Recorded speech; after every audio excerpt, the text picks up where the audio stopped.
नीम करौरी बाबा ने कहा है, जो झूठ के पीछे भागता है वह एक दिन सत्य के सामने घुटने टेकता है। आज हम आपको बताने जा रहे हैं उस महिला के बारे में जिसने नाम ले लेकर तुम्हारी इज्जत को मिट्टी में मिलाने की कोशिश की है। वो कोई अजनबी नहीं बल्कि वही है जो तेरे ही घर की बैठक में हंसती है, तेरे बच्चों से ममता का दिखावा करती है और तेरी पीठ पीछे तेरे चरित्र पर कालिक पोतती है। कौन है वो? क्यों उसने तेरे नाम पर लगाया है बदनामी का इल्जाम? और सबसे जरूरी, कैसे तुम नीम करौरी बाबा की सीख से अपने मान सम्मान की रक्षा कर सकते हो? ये वीडियो है तुम्हारे आत्मसम्मान की लड़ाई का। बैठ जाओ एकांत में, कान खोलकर सुनो, पर्दाफाश अब जरूर होगा। इसीलिए अगर आप तक भी आज का ये क्रमांक पहुंचा है तो ये क्रमांक बहुत ही अद्भुत होने वाला है, क्योंकि आज आप जान पाएंगे कि आपके पीठ पीछे कौन आपके नाम को बदनाम करने की कोशिश कर रहा है। तो आइए बढ़ते हैं आज के इस दिव्य अध्याय की ओर। सबसे पहले आपके लिए जानना जरूरी होगा उस महिला का चेहरा कैसा है। वो औरत जो तेरे घर आती है, जो तुझसे मुस्कुराकर बात करती है, वही औरत मोहल्ले की गलियों में तेरा नाम लेकर हंसती है। वो कहती है, अरे वो औरत तो अपने पति पर राज करती है, कुछ तो गड़बड़ है, सुना है उसके रिश्ते बाहर भी हैं। इतनी साफ सुथरी दिखती है, जरूर कुछ छुपा रही है। ना जाने कैसे कैसे शब्द तेरे लिए इस्तेमाल करती है। महाराज जी हमेशा कहते थे, दुनिया में सबसे जहरीला जीव वो होता है जो मीठा बोलकर काटता है। ये महिला नाम से नहीं, नियत से पहचानी जाती है।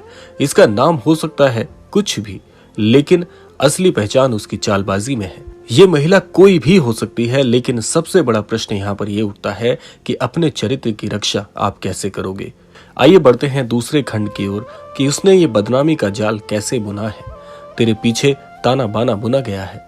पहले एक सवाल उठाया गया, उसे इतना पैसा कहां से मिला? फिर ये कहा गया उसका पति अब पहले जैसा क्यों नहीं दिखता?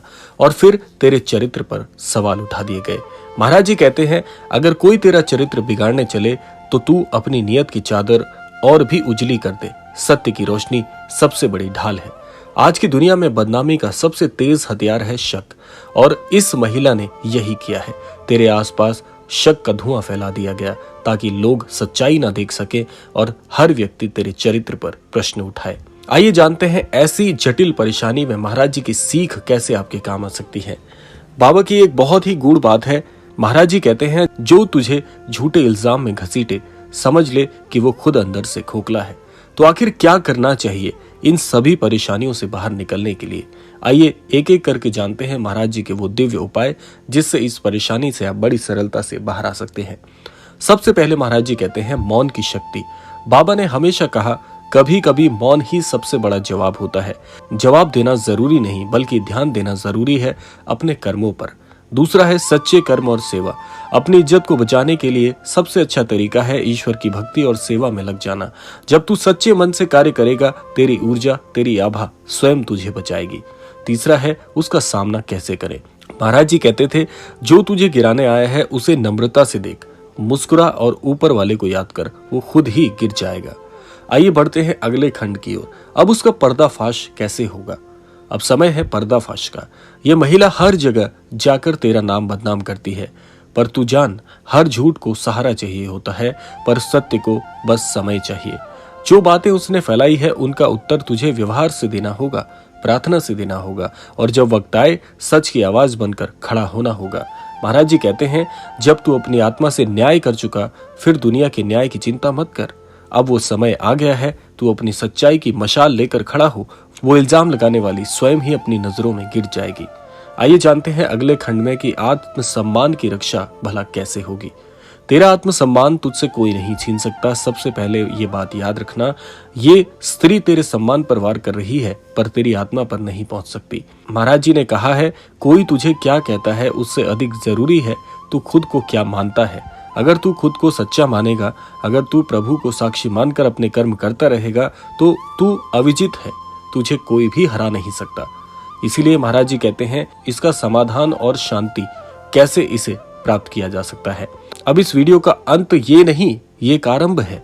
जिसने तुझ पर इल्जाम लगाए उसे तू माफ कर। बाबा ने कहा, माफ कर देना सबसे बड़ा अस्त्र है। ये दुश्मन को तोड़ देता है और तुझे प्रभु के निकट लाता है। सबसे पहला उपाय है इसके लिए, रोज सुबह बाबा का ध्यान करके एक मंत्र बोलो कि सबका भला हो, जो मेरे बारे में गलत कहे उसका भी भला हो। दूसरा है, हर मंगलवार को किसी स्त्री को जल पिलाएं और कहें, तेरा सम्मान मेरी तरह बना रहे, जैसे मैं चाहता हूँ कि मेरा बना रहे। तीसरा है, रोज अपने घर में तुलसी के पास दीपक जलाकर कहो, नीप करोरी बाबा मेरी रक्षा करो। ये ऐसे दिव्य उपाय हैं, इनको इस प्रकार से करने से आप अगर ऐसी किसी परेशानी में खड़े हैं तो उस परेशानी से बहुत शीघ्रता से बाहर आ जाएंगे। महाराज जी कहते हैं, तेरे ऊपर लगाए गए इल्जाम अब टिकने वाले नहीं हैं। अब वो महिला खुद गिरने वाली है, अपने ही जाल में फंसने वाली है, क्योंकि बाबा की कृपा हमेशा ऐसे लोगों को जरूर न्याय दिलाती है जो सच में सच के साथ होते हैं। अब तो उठ, अपने आत्मसम्मान को थाम, बाबा का नाम लेकर आगे बढ़, क्योंकि सच्चाई का सूर्य अब बस उगने ही वाला है। अगर आपने यहाँ तक ये वीडियो देखा है तो ये वीडियो आपके लिए बहुत ही अद्भुत होने वाला है, क्योंकि आप यहाँ तक यदि इस क्रमांक तक पहुंचे हैं तो आप समझ ही गए होंगे यहाँ पर कौन सी महिला की बात की जा रही है जो आपके आत्मसम्मान को चोट पहुंचाने का रोजाना प्रयास करती है, बल्कि क्षण क्षण प्रयास करती है। तो इसीलिए अगर आप भी उसका नाम समझ गए हैं, आप भी उसके स्वरूप को जान गए हैं, तो आज से ही महाराज जी से प्रार्थना करना शुरू कीजिएगा कि उस महिला को सन्मति जरूर प्रदान करें, ताकि वो औरों के साथ ऐसा दुष्कर्म ना कर पाए। आशा करते हैं क्रमांक आप सबके लिए फलदायी हो। इसी कामना के साथ समय आता है विदा लेने का, लेकिन विदा लेने से पूर्व समय है रोजाना की प्रार्थना का। यही प्रार्थना करना चाहूंगा कि श्री महाराज जी सभी को सन्मति और सद्बुद्धि की प्राप्ति कराएं और इस संपूर्ण सृष्टि का, इस संपूर्ण लोक का कल्याण हो। इसी कामना के साथ विदा लेते हैं, मिलते हैं अगले क्रमांक में। तब तक के लिए जय श्री राम, जय गुरुदेव, जय उत्तराखंड।